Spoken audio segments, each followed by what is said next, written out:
La B6 vous offre le journal de l'économie.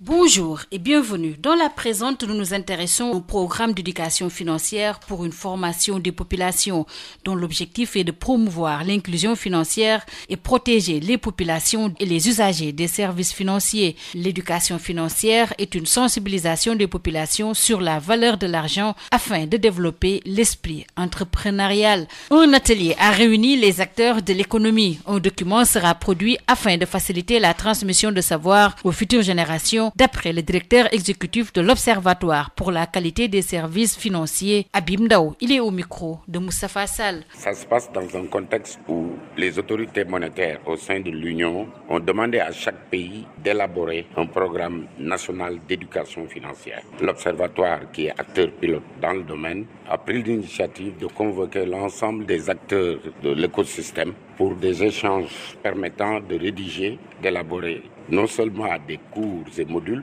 mais une méthodologie pour disséminer le programme d'éducation financière au Sénégal. Nous allons faire l'état des lieux, le diagnostic, préconiser des pistes d'amélioration pour que ça soit plus efficient, pour que ça soit plus impactant sur les populations. Parce que depuis 2012, il y a eu des programmes d'éducation financière de part et d'autre. Plusieurs organismes démembrement de l'État avaient mis en place des programmes d'éducation financière.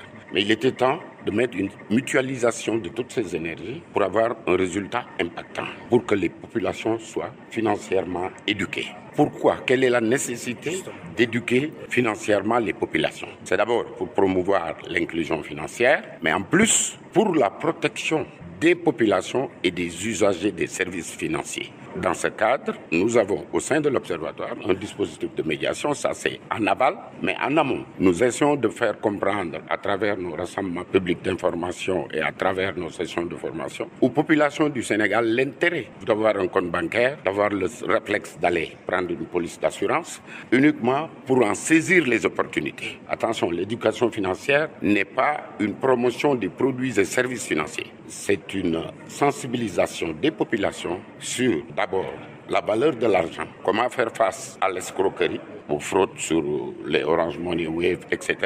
Comment faire pour fouetter l'esprit entrepreneurial chez les jeunes. Nous avons un chômage endémique en Afrique et il faut de l'auto-emploi. L'éducation financière permet de développer l'esprit entrepreneurial, le sens du civisme fiscal, la formalisation des 9 millions de Sénégalais qui s'activent dans le secteur informel et l'accès au financement.